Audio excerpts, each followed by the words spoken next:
David, I'm intrigued about your statement that you sculpt when you use paint and light. What do you mean by sculpting?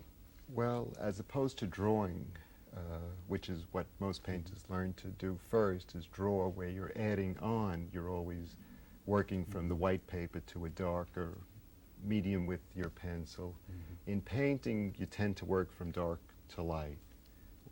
And by sculpting, I mean carving out so that you have a dark shape, you carve light out of the dark shape. It also means really taking away is what you're talking about. Taking away. And I'll show you what I mean visually as well. For example, if we take and create a flat area, which I'll do across the nose and cheeks of one color, in other words, create a flat plane, just like a sculptor would have a flat piece of stone, and then remove the cheek from the nose with a little bit of lighter paint, you'll see what I mean. Yeah. So I'll mix up a little bit of skin color. And painting as a discipline has certain devices, certain ways to solve problems, and this is one of the essential types of problems that you deal with in painting, and a situation you try to get yourself into so that you can do things simply by doing a flat area. So I'll put some flesh color across the nose. This is the bloodiest area of the face, so it's easy to go in with a little bit of warmer color. You can show more red, in other words. Yeah, the mask of the face across the center. So you can see it's essentially flat. What I'm doing is just yeah, that's showing real well. good.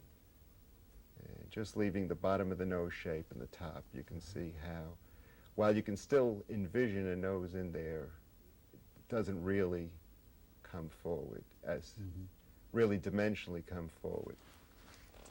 Now with there are different ways you can push the cheeks back from the nose. One would be just to add white to the color, which would diminish the color. Another would be to add a cooler color, gray, blue, umber type color.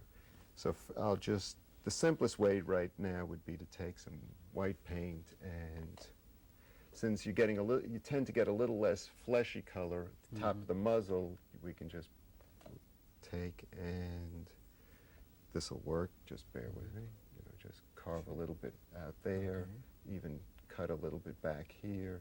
You can see how the nose right away starts to, so you create one thing, you see how the nose, hopefully this shows. Yeah. Yes, it does. You see, so the nose comes forward because it has more color in it, and the eye goes to areas that are more colorful and less to areas that have less color. So that's one of the ways that you sculpt in painting. Now, you made the nose move without ever touching the nose, too, which is an interesting, I mean, I know you will do things to it, but so far all you painted the color in, but then you painted over on the sides, and that changes things. So that happens a lot in painting, doesn't it? It does.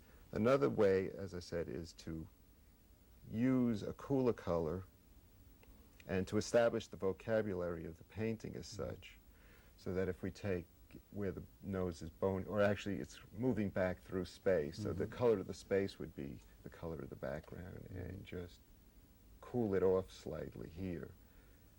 So leaving more blood for the tip, and then using that same type of cool color, so that this plane, let's say the front plane would be an A plane, the side B, then back to A, back to B. So you sculpt in terms of using a color vocabulary to describe the planes. Okay, by plane, you're really talking about, well, you said topography, which I think is a very good term.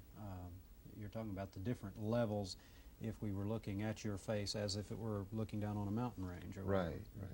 I try to, that's one of the effects I do try to achieve, is if a little guy was walking up and down this, he would know how high he would have to climb to get to each level or step off to each level.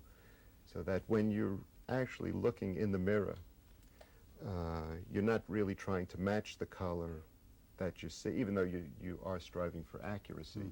You're really looking, you've already decided on the colors, and you use those colors and values of those colors to describe the topography, rather than trying to match per square inch.